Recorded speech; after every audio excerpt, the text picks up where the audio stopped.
Trabalhar no turno da noite no SAMU nunca foi fácil. A cidade, envolta pela escuridão e silenciada pelo sono da maioria de seus habitantes, ganha uma nova vida, uma vibração diferente. Na calada da noite, o clima é mais denso, mais opressivo.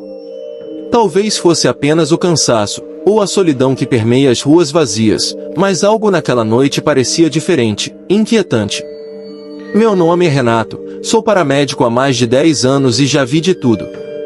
Acidentes, desastres, tragédias que marcaram minha alma, mas nunca imaginei que seria uma simples noite de trabalho que mudaria minha percepção do mundo para sempre.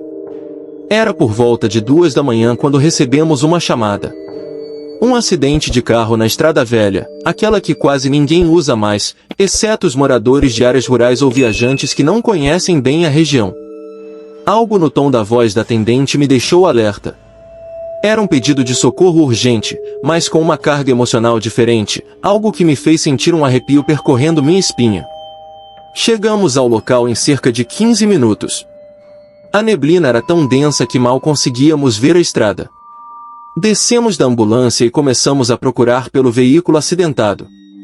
Eu e minha colega, Letícia, estávamos em silêncio, apenas o som dos nossos passos e o ocasional murmúrio do rádio quebrava a quietude da noite.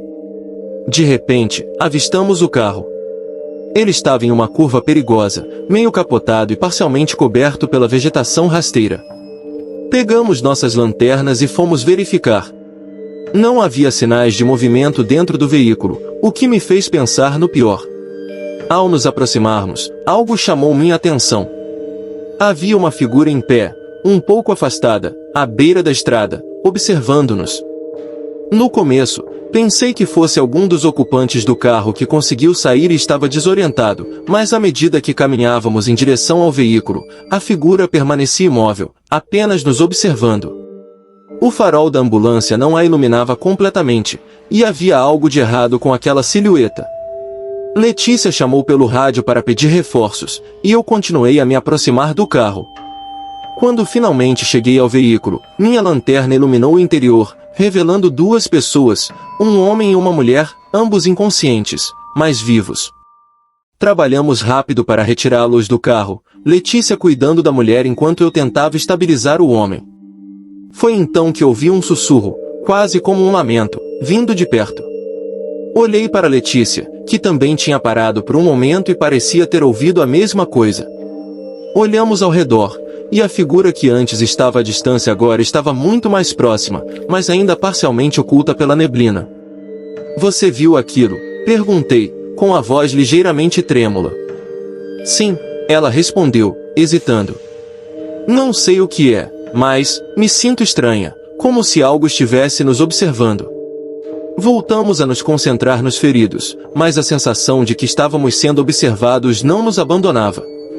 A figura parecia se mover ao redor de nós, sempre nas sombras, sempre fora do alcance completo da luz.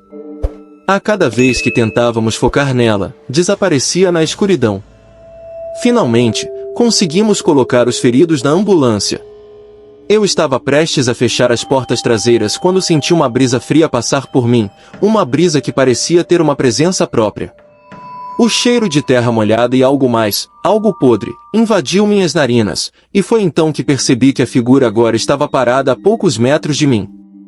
Apenas sua silhueta era visível, mas seus contornos eram estranhos, como se estivessem distorcidos, como se não pertencessem completamente a este mundo. Minha respiração ficou pesada, e por um momento, fiquei congelado, incapaz de me mover.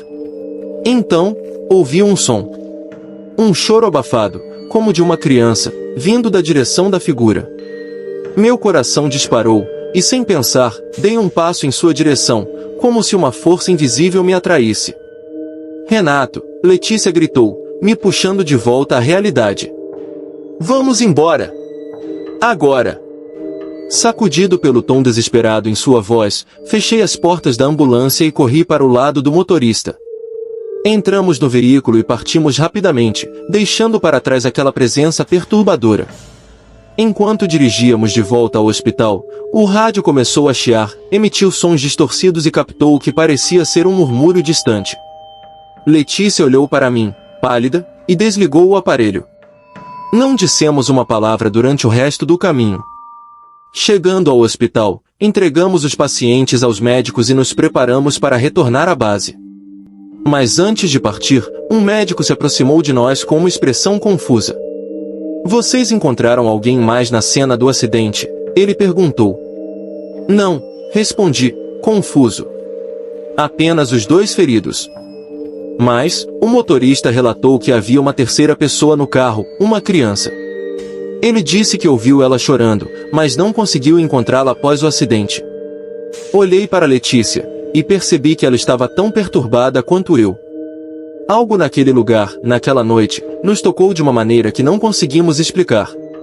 E ao sairmos do hospital, a imagem daquela figura na neblina e o som daquele choro frágil ainda ecoavam em minha mente.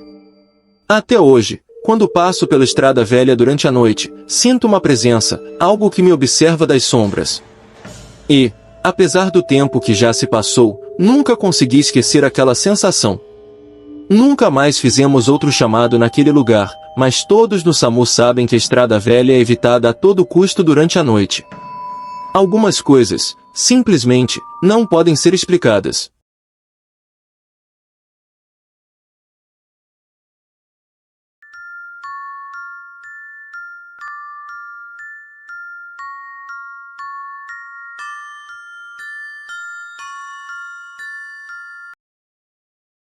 Meu nome é Paulo, e sou motorista do SAMU há quase 15 anos. Já vi coisas que fariam qualquer um tremer, mas nunca fui de me impressionar facilmente. As madrugadas eram sempre um teste de resistência, tanto física quanto mental. Mas naquela noite, algo diferente estava prestes a acontecer. Era uma madrugada fria de inverno, o tipo de frio que penetra nos ossos. Recebemos um chamado para atender a uma emergência na estrada deserta que corta a serra, um lugar conhecido por ser perigoso devido às curvas fechadas e à densa neblina que costuma cobrir o asfalto nas primeiras horas do dia.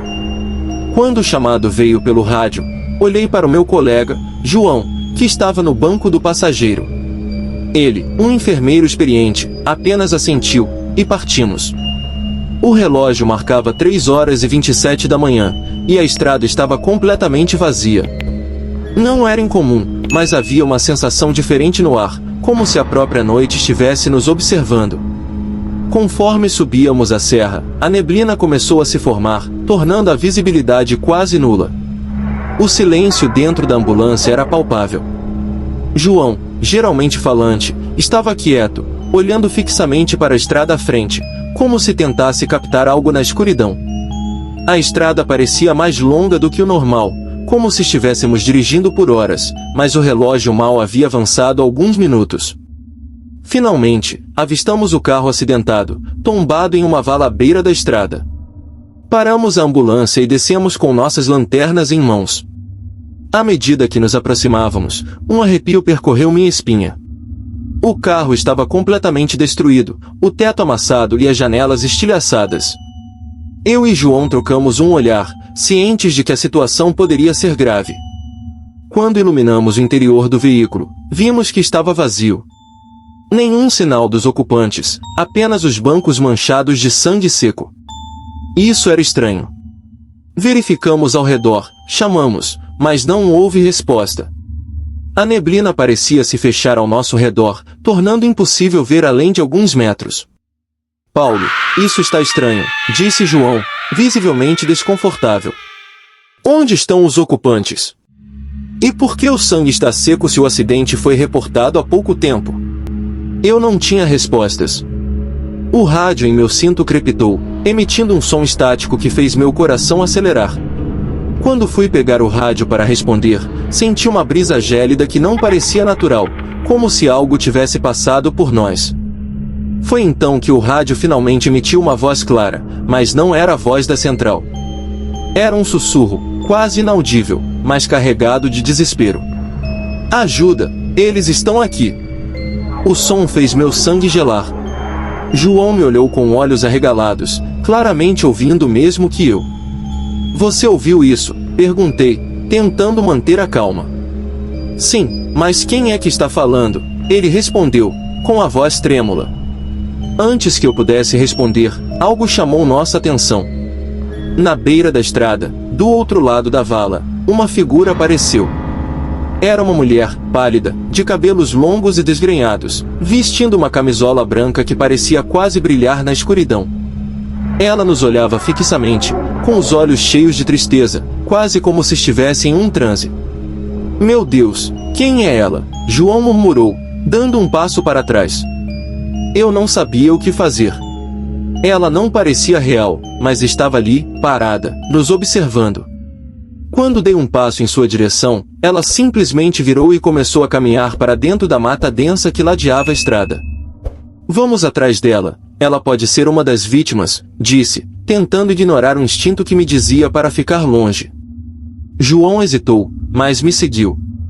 A mulher caminhava lentamente, quase flutuando, e a cada passo que dávamos para dentro da mata, a sensação de que algo estava profundamente errado aumentava. A neblina aqui era ainda mais densa, quase sufocante. A lanterna em minha mão tremia enquanto eu iluminava o caminho à frente.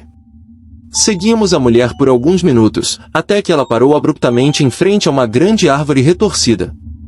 Quando nos aproximamos, ela se virou para nós. Seu rosto estava mais claro agora, e o que vi fez meu coração disparar. Não era apenas tristeza em seus olhos, mas também um profundo desespero, uma dor que parecia além do compreensível. Ela ergueu uma das mãos, apontando para algo no chão.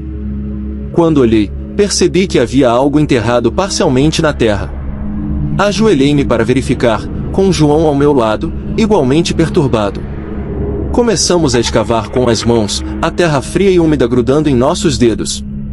Foi então que encontramos os corpos. 3 corpos, 2 adultos e uma criança. Todos estavam amassados, como se tivessem sido arremessados para fora de um carro em alta velocidade. Mas o que realmente nos chocou foi que seus rostos eram exatamente como os da mulher que nos guiara até ali. Olhei para João, mas antes que ele pudesse dizer qualquer coisa, sentimos um movimento ao nosso redor. Olhei para cima, mas a mulher havia desaparecido. A neblina agora parecia viva, como se quisesse nos engolir. Temos que sair daqui, João sussurrou, mas sua voz foi cortada por um grito distante, um grito de criança. Nos levantamos rapidamente, ofegantes e aterrorizados. O grito ecoava pela floresta, como se a própria mata estivesse clamando por socorro. Vamos embora, Paulo, agora. João estava em pânico, e eu não o culpo. Pegamos o caminho de volta o mais rápido que pudemos, sem olhar para trás. Quando finalmente chegamos à ambulância, ofegantes e suados, o rádio voltou a chiar. Desta vez, a voz da central era clara, chamando por nós. Base para a ambulância 53, qual a situação? Repita, qual a situação? Apertei o botão para responder, mas hesitei. O que poderíamos dizer? A verdade seria impossível de explicar. Estamos voltando para a base, respondi, minha voz ainda trêmula. Não encontramos ninguém no local. O retorno à base foi silencioso. Nenhum de nós queria falar sobre o que acabamos de vivenciar. Quando finalmente estacionamos a ambulância e saímos, a neblina havia desaparecido, e a primeira luz do amanhecer começava a colorir o céu. Deixamos o turno e fomos para casa, mas aquela experiência nos seguiu. Nas semanas seguintes, João pediu transferência para o turno do dia, e eu considerei fazer o mesmo. Não passamos mais por aquela estrada, e a simples menção do lugar fazia um calafrio percorrer minha espinha. Dizem que o SAMU é para os fortes, para aqueles que conseguem lidar com as piores situações. Mas naquela noite, percebi que há coisas neste mundo para as quais ninguém pode estar preparado. E enquanto vivo, nunca mais quero encontrar aquela estrada deserta novamente.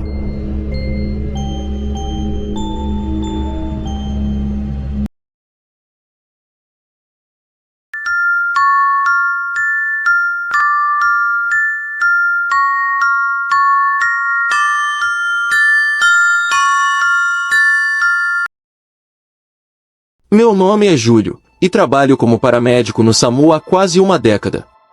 Tenho orgulho do que faço, mas há algo nas noites que me deixa inquieto. Sempre tive a sensação de que as sombras parecem mais longas e escuras durante o turno da noite, e o silêncio das ruas desertas traz uma sensação de isolamento que, por vezes, é insuportável. Mas eu nunca imaginei que uma noite comum se transformaria no que estou prestes a contar. Era uma sexta-feira qualquer, sem nada de especial. Eu e minha parceira, Camila, já havíamos atendido algumas chamadas de rotina, nada fora do comum. A noite estava estranhamente calma, como se a cidade estivesse tirando um breve descanso dos seus próprios problemas. Isso, por si só, já era um mau presságio. Sempre que a noite começa calma demais, algo grande está para acontecer. E aconteceu. O relógio da central marcava 2h45 quando o rádio crepitou, e a voz do operador surgiu com um chamado que imediatamente chamou nossa atenção. Um pedido de socorro vinha do que parecia ser um edifício antigo na zona industrial da cidade. Não era comum recebermos chamados daquela região, especialmente àquela hora da noite. Tem certeza da localização? Perguntei ao operador, tentando esconder a surpresa na minha voz. Sim, Júlio, ele respondeu com firmeza. O chamado veio de um prédio antigo, provavelmente abandonado. Precisamos que vocês verifiquem a situação. Camila, sentada ao meu lado, olhou para mim com uma expressão mista de curiosidade e desconforto. Algo naquele chamado não parecia certo, mas era o nosso trabalho. Saímos imediatamente em direção ao local. A zona industrial da cidade era um lugar estranho à noite. Durante o dia, as fábricas e armazéns eram barulhentos, cheios de vida, mas à noite, tudo era diferente. As ruas estavam desertas, e as antigas estruturas pareciam vigiar nossos movimentos como sentinelas silenciosas. Quando finalmente chegamos ao prédio em questão, percebi que era um antigo hospital desativado há décadas. Isso aqui já foi um hospital? Camila perguntou, olhando para a fachada do edifício. O lugar parecia ter sido tirado de um pesadelo, com janelas quebradas e paredes cobertas de musgo. A estrutura estava em ruínas, mas ainda havia algo imponente nela, como se sua história sombria pairasse no ar. Sim, respondi, desligando o motor da ambulância. Ouvi dizer que foi fechado nos anos 80, depois de uma série de incidentes estranhos. Acho que havia relatos de que o lugar era assombrado, mas isso é só folclore. Camila sentiu, mas eu sabia que ela estava tão desconfortável quanto eu. Pegamos nossas lanternas e entramos no prédio. O corredor de entrada estava coberto de escombros, e o ar era pesado, carregado com o cheiro de poeira e mofo. A sensação de que algo nos observava era palpável. Vamos procurar por qualquer sinal de vida, eu disse, tentando manter a voz firme. Precisamos garantir que não há ninguém aqui precisando de ajuda. Começamos a explorar os corredores, cujas paredes desbotadas ainda exibiam sinais de seus dias de glória, placas de enfermaria, setas indicando a direção do pronto-socorro e quartos de internação. Mas agora, tudo estava coberto por décadas de abandono. Enquanto caminhávamos, senti uma brisa fria, algo incomum para um prédio fechado há tanto tempo. Camila também notou e me olhou com uma expressão de alerta. Foi então que ouvimos o primeiro som. Era um lamento baixo, quase um sussurro, que parecia ecoar pelas paredes. Paramos imediatamente, e o som desapareceu tão rápido quanto surgiu. Olhamos ao redor, mas não vimos nada. Você ouviu isso? Camila perguntou, seus olhos arregalados. Sim, respondi, tentando não deixar o pânico transparecer. Vamos continuar. Mas a cada passo que dávamos, a sensação de que algo estava errado se intensificava. O corredor parecia interminável, e a escuridão parecia se fechar ao nosso redor.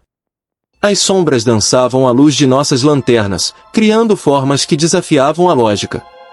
Foi então que chegamos a uma sala grande, provavelmente o que restava do antigo pronto-socorro. As maçãs enferrujadas estavam espalhadas pelo chão, algumas ainda com lençóis sujos, como se tivessem sido abandonadas às pressas. No canto da sala, havia algo que me chamou a atenção, uma cadeira de rodas virada, como se alguém a tivesse empurrado com força. Júlio, olha isso, Camila chamou minha atenção, apontando para uma parede. Quando iluminei o local, vi que estava coberta de marcas de mãos, como se alguém tivesse tentado desesperadamente se agarrar a algo. Olhando mais de perto, percebi que as marcas estavam frescas, o que era impossível. Não havia ninguém aqui há décadas, ou havia? Antes que eu pudesse processar o que estava vendo, ouvimos novamente aquele lamento, mas desta vez mais alto, mais próximo. Era um som angustiante, como se alguém estivesse sofrendo terrivelmente. Segui o som com a lanterna, e foi então que vi. No canto mais distante da sala, havia uma figura. Parecia uma mulher, com longos cabelos escuros caindo sobre o rosto, vestida com o que parecia ser uma roupa de hospital antiga. Ela estava de costas para nós, imóvel, apenas o som de seu lamento preenchendo o ar. "Você está vendo isso?" perguntei, com a voz falhando. "Sim", Camila sussurrou, agarrando meu braço. "Isso não é normal, Júlio." Tentei me aproximar, mas a sensação de medo era avassaladora. A mulher parecia intangível, como se não pertencesse a este mundo. Quando dei mais um passo, ela lentamente virou a cabeça na nossa direção, e eu vi seu rosto. Nunca vou esquecer o que vi. O rosto dela estava pálido, com os olhos completamente negros, sem vida. Sua boca estava aberta em um grito silencioso, um grito que parecia ecoar diretamente em minha mente. "Vamos sair daqui", Camila implorou, puxando meu braço com força. E ela estava certa. Precisávamos sair. Viramos-nos e corremos pelo corredor de onde viemos, mas a sensação de que estávamos sendo seguidos não nos abandonava. Os lamentos continuavam, ecoando pelas paredes como um coro de almas perdidas. Era como se o próprio hospital estivesse vivo, tentando nos manter lá dentro. Finalmente, avistamos a porta de saída. Corremos para fora do prédio, ofegantes e apavorados. Quando finalmente alcançamos a ambulância, entramos e bati a porta com força, como se aquilo pudesse nos proteger do que quer que estivesse lá dentro. Camila pegou o rádio com mãos trêmulas e informou à central que não havia nada de anormal, apenas um prédio abandonado e perigoso. Era a única explicação plausível que poderíamos dar. Quando voltamos à base, não falamos sobre o que vimos. Apenas trocamos um olhar silencioso, cientes de que aquela experiência nos marcaria para sempre. Nos dias seguintes, tentei racionalizar o que aconteceu, mas a imagem daquela mulher e os lamentos ainda ecoavam na minha mente. Com o tempo, começamos a evitar aquele assunto, mas a sensação de que algo estava errado nunca me deixou. Alguns colegas perguntaram sobre aquela chamada, mas sempre desconversávamos. Sei que há algo de errado naquele prédio, algo que vai além do que podemos entender. E enquanto vivo, nunca mais quero voltar lá. Algumas coisas devem ser deixadas para trás, esquecidas nas sombras do passado. E aquele hospital é uma delas. Depois daquela noite, Camila e eu seguimos nossa rotina com uma sombra pairando sobre nós. Eu queria acreditar que tudo não passará de uma ilusão, talvez fruto do cansaço ou de alguma brincadeira de nossa mente ao estar em um local tão carregado de história e abandono. Mas, por mais que eu tentasse racionalizar, os acontecimentos daquela madrugada não saíam da minha cabeça. Nas semanas seguintes, percebi que Camila estava diferente. Ela, que sempre fora uma pessoa extrovertida e cheia de energia, estava mais calada e reservada. Seus olhos, antes cheios de vida, agora pareciam sempre cansados, como se algo a estivesse consumindo por dentro. Eu também não estava imune ao que havíamos vivido, mas tentava manter uma fachada de normalidade. Certa noite, durante um turno que parecia ser tranquilo, decidi perguntar a ela diretamente. Estávamos parados no estacionamento da base, esperando o próximo chamado. "Camila, como você está?" "De verdade?" perguntei, tentando parecer casual, mas preocupado com o que ela poderia responder. Ela me olhou por um instante, como se estivesse ponderando se deveria ou não falar sobre o que estava sentindo. Finalmente, soltou um suspiro pesado e olhou para o volante da ambulância, como se as palavras fossem difíceis de formar. "Júlio, eu não consigo tirar aquela noite da minha cabeça. Desde então, tenho tido pesadelos.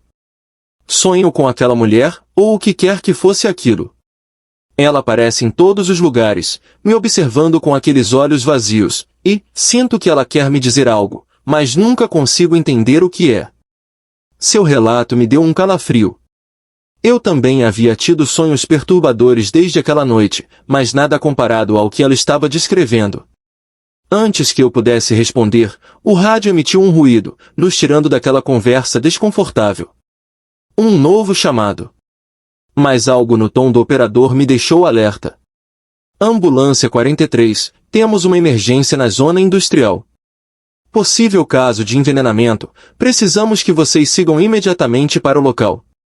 Coordenadas sendo enviadas agora. As coordenadas apareceram na tela do GPS, e quando olhei para elas, senti o coração disparar. Era a mesma área do hospital abandonado. Camila também percebeu, e a cor sumiu de seu rosto. Júlio, você acha que... Não vamos pular para conclusões, cortei, tentando manter a calma. Pode ser em qualquer lugar naquela área. Vamos apenas fazer o nosso trabalho. Dirigimos em silêncio, ambos tensos com a possibilidade de revisitar aquele local amaldiçoado. Quando finalmente chegamos, meu estômago deu um nó. O destino final era, de fato, o antigo hospital. A rua estava tão deserta quanto na primeira vez, e o prédio estava lá, imóvel e sombrio, como se esperasse por nós. Estacionei a ambulância com relutância, e Camila apertou meu braço, a tensão visível em seu rosto. Júlio, não acho que devíamos entrar lá de novo, ela disse, sua voz trêmula. Algo naquele lugar não quer que estejamos aqui. Eu sabia que ela tinha razão, mas tínhamos uma chamada a responder, e essa era a nossa responsabilidade. Precisamos verificar. Só mais uma vez, e depois nunca mais voltamos aqui, certo? Ela hesitou, mas finalmente assentiu. Pegamos nossas lanternas e equipamentos e nos dirigimos à entrada do hospital. Desta vez, o silêncio parecia mais denso, mais opressor. Cada passo ecoava pelos corredores vazios, como se o prédio estivesse amplificando nossos movimentos. O ar estava ainda mais pesado, e a escuridão parecia mais impenetrável do que antes. Precisamos encontrar qualquer sinal da vítima e sair daqui o mais rápido possível, disse, tentando apressar o passo. Conforme caminhávamos, algo me incomodava. Havia uma sensação estranha, como se já tivéssemos passado por ali antes, mas os detalhes pareciam diferentes, distorcidos. O layout do prédio, que eu jurava lembrar, parecia mudar sutilmente, como se estivéssemos sendo levados para outro lugar.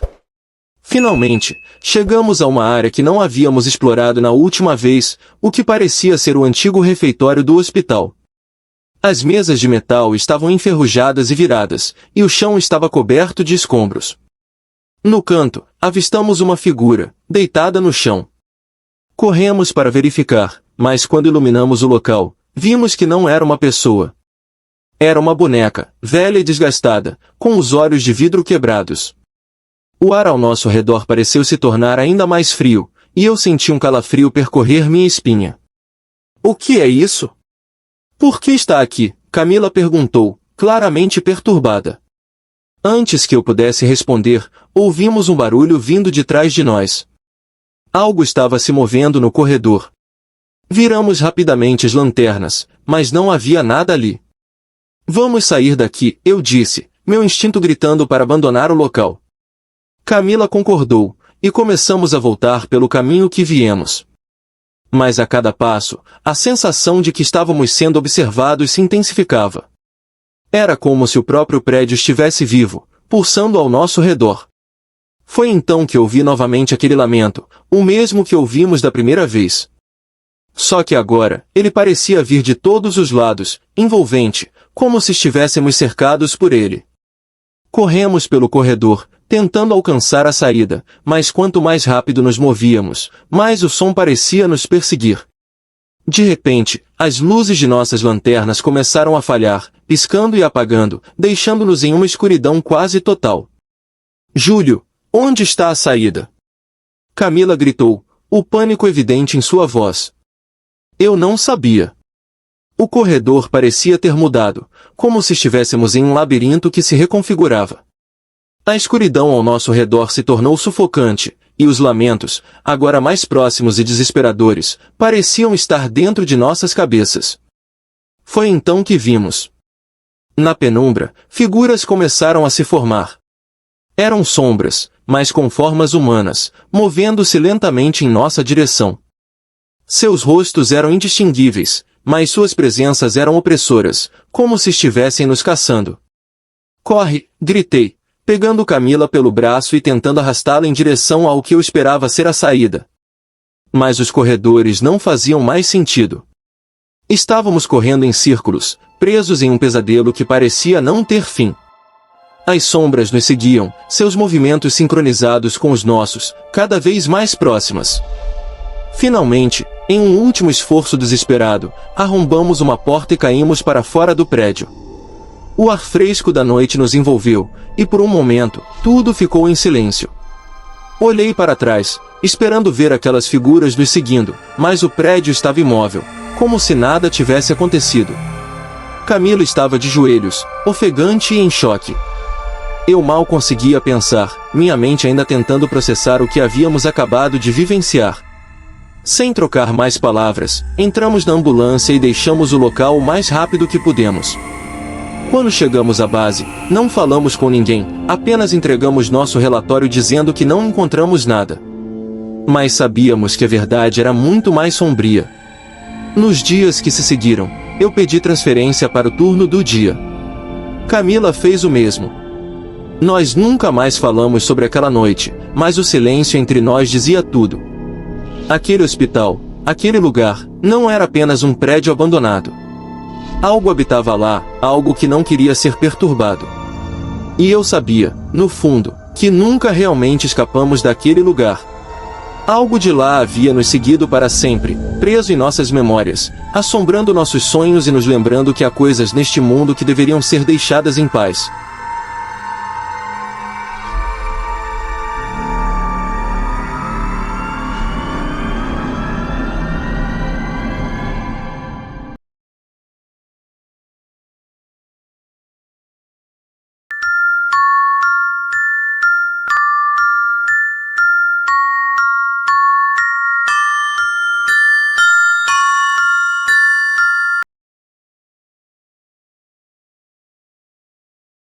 Meu nome é Pedro, sou paramédico do SAMU há anos.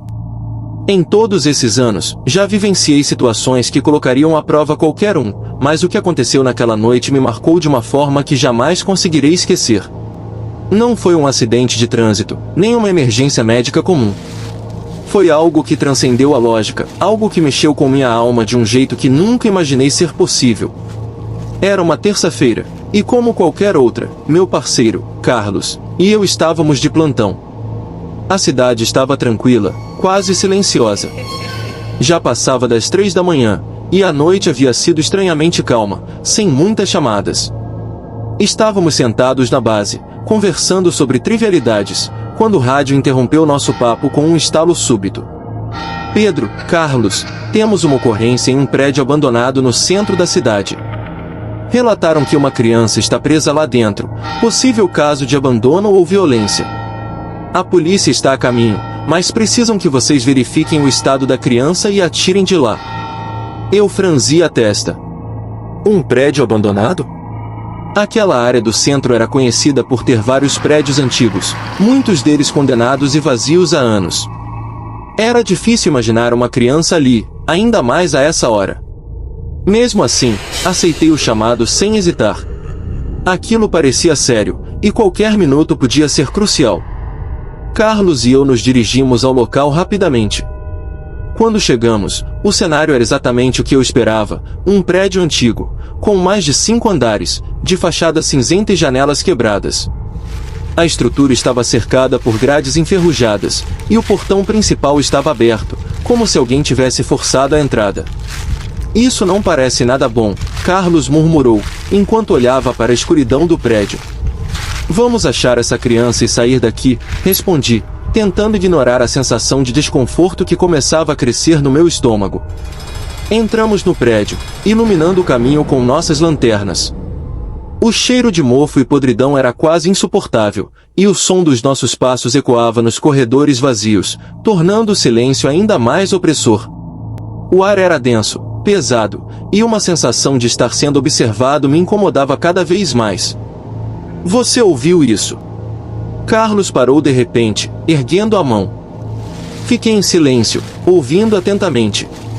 Foi quando escutei. Era um som baixo, distante, mas inconfundível. O choro de uma criança. Seguimos o som pelos corredores sombrios, subindo uma escada enferrujada que rangia a cada passo. O choro continuava, guiando-nos por aquele labirinto de concreto, até que finalmente chegamos ao último andar. Era um grande salão, vazio, exceto por alguns móveis velhos e cobertos de poeira. O som do choro estava mais alto agora, mas parecia que estava vindo de todos os lados. Iluminamos cada canto do salão, procurando pela criança, mas não havia ninguém ali. A frustração e a inquietação começaram a tomar conta de mim. Cadê essa criança? Carlos perguntou, girando em círculos, tentando entender de onde vinha o som. Foi então que notei algo estranho. Uma porta de madeira, em um canto distante do salão, estava entreaberta. A luz fraca da nossa lanterna não conseguia penetrar na escuridão do cômodo além dela. Aproximamo-nos devagar, e quando abri a porta completamente, o choro cessou subitamente, deixando o ar ainda mais pesado. Entramos na sala, que era pequena e quase vazia, exceto por um antigo espelho de corpo inteiro encostado em uma das paredes. O espelho estava empoeirado, mas sua superfície ainda refletia a pouca luz que havia. Carlos e eu nos aproximamos, e então algo fez meu coração parar por um segundo. No reflexo, havia uma figura. Não era minha, nem a de Carlos. Era uma menina. Ela parecia ter uns 6 ou 7 anos, com longos cabelos negros cobrindo parte do rosto, vestindo um vestido branco que estava sujo e rasgado. Seus olhos, que refletiam diretamente os meus, estavam cheios de tristeza. Você está vendo isso? Carlos sussurrou, sua voz tremendo. Antes que eu pudesse responder, a menina começou a se mover. Mas algo estava errado. Ela não estava se movendo no espaço real, apenas no reflexo. Seus lábios se mexiam, como se estivesse tentando falar algo, mas nenhum som saía. Meu Deus, o que é isso? Carlos deu um passo para trás, chocado. Eu estava paralisado, hipnotizado pelo olhar da criança no espelho. Foi então que percebi que seus lábios estavam formando palavras. Não conseguia ouvi-la, mas sabia o que ela estava dizendo: ajuda-me. Sem pensar 2 vezes, estendi a mão em direção ao espelho, como se pudesse tocá-la, mas tudo o que senti foi o frio do vidro. A menina continuava a me encarar, sua expressão mudando para algo que parecia desespero. De repente, ela ergueu a mão no reflexo, como se estivesse me alcançando, e naquele momento, uma força invisível me empurrou para trás com uma força avassaladora. Caí no chão, minha cabeça girando, enquanto Carlos me ajudava a levantar. Vamos sair daqui, agora! Ele gritou, puxando-me para fora da sala. Corremos pelo corredor, descendo as escadas o mais rápido que podíamos. O prédio, que antes parecia apenas abandonado, agora parecia estar vivo, suas paredes estreitando-se ao nosso redor, como se quisessem nos prender. O choro da menina ecoava pelos corredores, misturado com sons de sussurros que pareciam vir de todos os lados. Quando finalmente chegamos ao térreo, o ar estava ainda mais pesado, como se algo estivesse nos pressionando para não sair. Mas conseguimos atravessar o portão e, assim que colocamos os pés fora do prédio, o som cessou instantaneamente. O silêncio que seguiu foi ensurdecedor. Voltamos para a base, sem trocar uma palavra. Ambos sabíamos que o que vivenciamos não era algo que poderíamos simplesmente explicar ou relatar como uma ocorrência comum. Naquela noite, não conseguimos dormir. As imagens da menina no espelho e os sons daquele prédio continuavam a nos assombrar. No dia seguinte, decidi investigar por conta própria. Fui até os arquivos antigos da cidade e comecei a procurar por informações sobre aquele prédio. Demorei algumas horas, mas finalmente encontrei algo. O prédio havia sido um orfanato nos anos 1950, antes de ser convertido em um edifício comercial. Durante um incêndio, muitas crianças morreram, presas dentro do edifício enquanto o fogo consumia os andares superiores. Uma das vítimas foi uma menina chamada Maria, que, segundo relatos, era uma das crianças mais amadas pelos funcionários. Sua morte foi trágica e dolorosa, e alguns dizem que seu espírito nunca conseguiu descansar. A revelação me deu calafrios. A menina que vimos no espelho era Maria, presa em um ciclo eterno de tristeza e desespero. E agora, sabendo de sua história, eu sabia que não podia simplesmente ignorar o que havia acontecido. Com a ajuda de um amigo que era padre, consegui realizar uma cerimônia no local. Queríamos trazer paz ao espírito de Maria, permitir que ela finalmente descansasse. Durante a cerimônia, o ambiente estava tenso, como se o prédio estivesse resistindo. Mas no final, quando as orações terminaram, senti uma leveza no ar, como se um grande peso tivesse sido removido. Depois daquele dia, nunca mais recebemos chamadas relacionadas ao prédio. Carlos e eu tentamos seguir em frente, mas a experiência nos mudou para sempre. Aprendi que, mesmo nas situações mais incomuns e assustadoras, há algo que podemos fazer para ajudar, seja no mundo dos vivos ou dos mortos. E até hoje, quando passo pelo prédio, sinto uma estranha paz, como se Maria, finalmente, tivesse encontrado o descanso que tanto buscava.